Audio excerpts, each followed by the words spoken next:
up, gadgeteers? My name is Hector and this is Gadget Beard, and on this channel I unbox and review everyday tech, gadgets, and accessories for you. And in today's video, the device has been updated.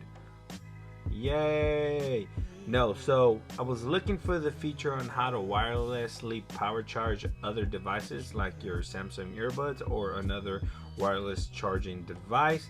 And I was looking through the settings and I couldn't find where to actually enable this feature. So then I stumbled across the pull down shade, and there is a wireless PowerShare enable button there. So just want to do a quick video for those who have recently just purchased the Galaxy S10, S10e, S10 Plus, or S10 and are looking to enable that feature. Just pull down the shade. You're going to see wireless PowerShare there. Hit that. It's going to tell you to place the other phone on the back of the device. So let's go ahead and put this on a screen, and let's get my Note 9 here and place this above.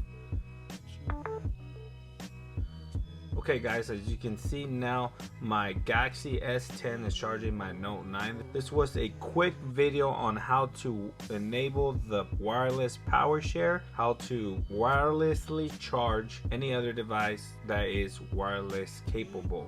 Thanks for watching, guys. Please like, share, and subscribe, and like always, I'll catch you guys in the next video. Peace.